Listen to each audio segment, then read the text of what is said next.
ஓம் சக்தி. அம்மா இந்த அவதார காலத்தில் பலருக்கு பல்வேறு ஆன்மீக அனுபவங்களை தருகிறாள். பல தெய்வீக அனுபவங்களை கொடுக்கிறாள். ஆனாலும் என்ன, உலகியல் மாயைகளில் கட்டுண்டவர்கள் அவற்றை நம்ப மறுக்கிறார்கள். நம்பாமல் போனால் போகட்டும், கேலி கிண்டல் ஏளனமெல்லாம் செய்கிறார்களே. எது பெரிது, பட்டறிவா படிப்பறிவா? பட்டறிவுதான் முக்கியம் என்கிறாள் அன்னை. ஒரு காலத்தில் நான் நிறைய ஆன்மீகம் சம்பந்தமான புத்தகங்களை படித்து கொண்டு வந்தேன். சமீபத்தில் குறிப்பிட்ட ஆன்மீகவாதி ஒருவர் எழுதிய நூல்கள் மட்டுமே படித்து வந்தேன். ஏதோ அவரது நூல்கள் என் மனதில் மாற்றங்களை உண்டாக்குவது போன்ற பிரம்மை என்னை ஆட்கொண்டது. அந்த ஈர்ப்பில் அவரது பல புத்தகங்களை தேடி பிடித்து படிக்கத் தொடங்கினேன். ஒரு நாள் அம்மாவை நினைத்து தியானத்தில் அமர்ந்தேன். அம்மா எனக்கு ஆன்மீக வகுப்பு எடுத்துச் சொல்வது போல எனக்குள்ளிருந்தே சொன்னாள். அம்மா எனக்கு புரிய வைத்ததை இங்கு பகிர விரும்புகிறேன். இது போன்ற புத்தகங்கள் எல்லாம் உனக்கு வழியைத்தான் காட்டும், வாழ்க்கைக்கு கூட்டி போகாது. உன் தேவை என்ன என்பதை முடிவு செய்வது நீதான். உன் தேவையும் உன்னிடம்தான் உள்ளது. வெளியே பார்ப்பதும் படிப்பதும் உன்னுடையது ஆகாது. இந்த மாதிரி புத்தகங்கள் எல்லாம் சமையல் குறிப்பு புத்தகங்கள் போன்றவை. படித்து பார்க்க நன்றாகத்தான் இருக்கும், ஆனால் செய்து பார்த்தால்தான் ருசிக்க முடியும். அதோடு அத்தனை சுவையும் அடுத்தவன் சுவைத்த சுவையே தவிர அது உன் சுவை அல்ல. நீ சுவைக்க வேண்டுமானால் நீ சமைக்க வேண்டும். உதாரணமாக, சுடுதண்ணீர் வைத்து குடி என்ற குறிப்பு இருந்தால் அந்த சுடுநீர் எந்த நிலையில் வேண்டும், எந்த அளவு வேண்டும், எந்த அளவுக்கு எந்த பாத்திரம் வேண்டும், அது எந்த அளவுக்கு சூடு இருக்க வேண்டும் என்பதை விரலால் சூடாகும் தண்ணீரை தொட்டு பார்த்துதான் சரி செய்ய முடியும் அல்லவா? அதுபோலத்தான் உணர்வு மூலம் உணராத எந்த ஆன்மீக அறிவும் படிப்பவர்களுக்கு பயன்படாது. அடுத்தவன் சாப்பிட்டு துப்பிய எச்சில் உனக்கு ருசிக்கிறதா என்று அம்மா கேட்டாலே ஒரு கேள்வி. நான் வெட்கி தலைகுனிந்தேன். ஏன் தெரியுமா? இதுவரை உலகில் வந்த அனைத்து ஞானிகளும் குருமார்களும் எதை தேடினார்களோ, எதை பார்த்ததாக சொன்னார்களோ, இதுதான் பேரின்பம், அது இப்படி இருக்கும் என்று எந்த ஒன்றை பற்றி பக்கம் பக்கமாக எழுதி வைத்தார்களோ, அந்த ஒன்று, அந்த ஒரு பரம்பொருள் நானே வந்திருக்கிறேனடா என்று சொல்கிறதே. நான் ஆதிபராசக்தியடா, என்னை அம்மா என்று கூப்பிடு, உனக்கு எந்த கஷ்டமும் இல்லாமல் நான் பார்த்து கொள்வேன் என்கிறதே.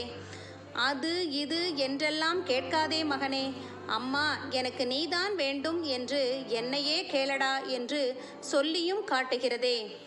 எந்த ஒரு ஞானியாலும் மகானாலும் ஒரு உயிரை சிருஷ்டி பண்ணி காட்ட முடியாது. பரம்பொருளால் மட்டுமே முடியும், என்னால் மட்டுமே முடியும்.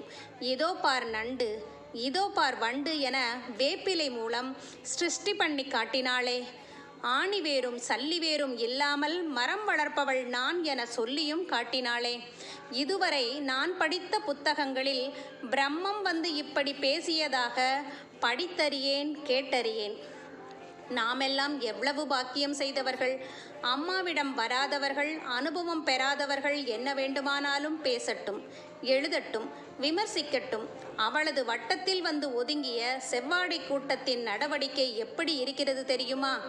நானே வந்திருக்கிறேன் என்று சொல்லி ஆதிபராசக்தி நம் நடு வீட்டிலே அமர்ந்து விட்டாள். நாமோ என்ன செய்கிறோம்? பொறு நீதானா அது என்று பக்கத்து வீட்டுக்காரனிடம் போய் கேட்டுவிட்டு வருகிறேன் என்று அதனிடமே சொல்லிவிட்டு அதனை எப்படி உபசரிப்பது, எப்படி பயன்படுத்தி கொள்வது என பக்கத்து வீட்டுக்காரனிடம் போய் யோசனை கேட்கிறோம். அவனாவது ஆதிபராசக்தியை பார்த்தவனாக இருக்கிறானா? அப்படியும் இல்லையே. அடுத்தவனிடம் போய் யோசனை கேட்கிறோமே, எத்தனை முட்டாள்தனம்! நானே வந்திருக்கிறேன் என்று நடுவீட்டில் வந்த பின் அதனை எப்படி உபசரித்தால் என்ன? அந்த உபசரிப்பில் உண்மையான அன்பு உணர்வைத்தானே அது ரசிக்கிறது. அதனை காண அதன் நிலைக்கு நம்மால் உயர்ந்து போக முடியாது என்பதால் தானே நமது நிலைக்கு அது இறங்கி வந்து விட்டது. ரசிக்க ரசிக்க அழகு, ருசிக்க ருசிக்க திகட்டாத அமுதமல்லவா நம் அம்மா. எத்தனை கருணை! தலைவலியா? நான் பார்த்துக்கிறேன்.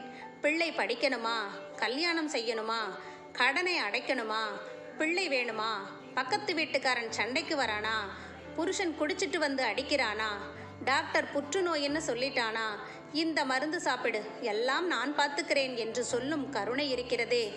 இப்படி பரம்பொருளே எளிவந்த கருணையால் இறங்கி வந்திருக்கிறாளே. இது போன்ற இந்த உலகில் தோன்றிய எந்த ஞானிக்கும் யோகிக்கும் கிடைக்காத இது போன்ற பாக்கியம் எந்த ஆன்மீகவாதிக்கு கிடைக்கும்? எது எப்படியோ அம்மா சொல்வதை கேள். ஏன், எதற்கு என்ற எதிர்கேள்வி கேட்காமல் சமர்த்த பிள்ளையாய் இருக்கவே மனம் விரும்புகிறது. இப்போதெல்லாம் ஆன்மீகமாக பேசுகிறேன் பேர்வழி என்று எதுவும் பேசுவது கிடையாது, கேட்பதும் கிடையாது. நம்மிடம் உள்ள குப்பைகளே எங்கே கொட்டுவது என்று நாமே தவித்து கொண்டிருக்கும் போது எனக்கு அது தெரியும் இது தெரியும் என்று வலிய வந்து தங்களுக்கு தெரிந்த குப்பைகளை நம்ம மண்டையிலே கொட்டிவிடுகிறார்கள். இந்த சபலம் பிடித்த மனதும் புத்தியும் ஆஹா ஓஹோ என்று ஏதோ கேட்காததை கேட்பது போல கேட்டு வைக்கும். அப்புறம் மொத்தமாக அருட்கூடத்தில் பாத பூஜையின் போது வாங்கி கட்டிக்கொள்ளும். அப்போதுதான் நம் மூளையில் பல்பு எரியும். எனவே அங்கே இங்கே ஓடி அலைவதை விட்டு அம்மாவை நினைத்து தியானம் செய்கிறேன். புத்தகங்களை தூக்கி போட்டுவிட்டு சுயமாக அனுபவம் பெற முயற்சிக்கிறேன். அறிவு அனுபவமாக இருக்க வேண்டும், அனுபவம் அனுபூதியாக மாற வேண்டும் என்பதுதான் அன்னையின் அருள்வாக்கு. ஆன்மீகம் என்னும் அரண்மனையில் நுழைய வேண்டுமானால் தியானம், மௌனம், தொண்டு இந்த மூன்றும் வழி. இவை இருந்தால் உலகத்தையே வெல்லலாம். ஆயிரக்கணக்கான புத்தகங்களை படித்து மூளையில் திணிப்பதை விட நாமும் அரை மணி நேரம் தியானம் இருந்து பார்ப்போமே. படிப்பறிவு முக்கியமல்ல, பட்டறிவுதான் முக்கியம். உன்னுடைய வாழ்க்கையை அடுத்தவன் வாழ்க்கையோடு ஒப்பிட்டு பார்க்கக்கூடாது.